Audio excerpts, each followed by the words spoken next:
जब हम किसी को प्रणाम करते हैं, उन्हें नमस्कार करते हैं या हमें कोई प्रणाम करता है, तो अनायास ही हमारे मुंह से निकलता है खुश रहो, गॉड ब्लेस यू, सदा सुखी रहो। ये जो प्रणाम के उत्तर में हमारे मुंह से निकलते हैं ना, ये कोई साधारण शब्द नहीं है। ये दुनिया के सबसे कीमती शब्द हैं।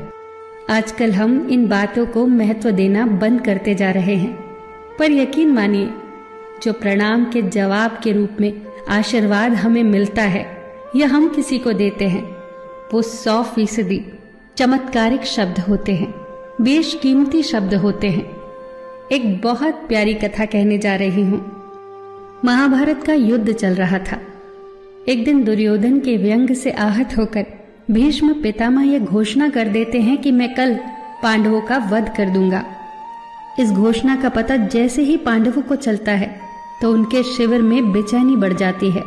सभी को भीष्म पितामह की क्षमताओं के बारे में पता था, इसीलिए सभी अनिष्ट की आशंका से परेशान हो जाते हैं। तभी श्री कृष्ण द्रौपदी से कहते हैं, तुम अभी मेरे साथ चलो। श्री कृष्ण द्रौपदी को लेकर सीधे पितामह भीष्म के शिविर में पहुंच जाते हैं। श्री कृष्ण स्वयं तो शिविर के बाहर खड़े हो जाते हैं, पर वो द्रौपदी से कहते हैं कि अंदर जाकर पितामह भीष्म को प्रणाम करो। जैसे ही द्रौपदी ने शिविर के भीतर जाकर पितामह भीष्म को प्रणाम किया, तो पितामह भीष्म के मुख से द्रौपदी के लिए ये आशीर्वाद निकला, अखंड सौभाग्यवती भव।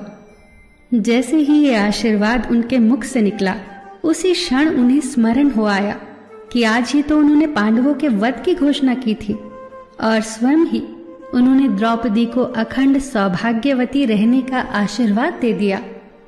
फिर पितामह भीष्म ने द्रौपदी से पूछा, पुत्री, क्या तुम इतनी रात को यहाँ अकेली आई हो या तुम्हें यहाँ श्री कृष्ण लाए हैं?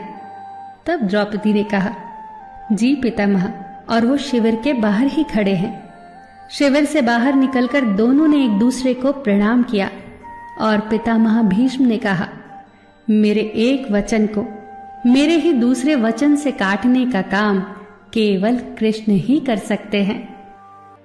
शिविर से वापस लौटते समय श्री कृष्ण ने द्रौपदी से कहा, तुम्हारे एक बार जाकर पितामह को प्रणाम करने से तुम्हारे पतियों को जीवन दान मिल गया है।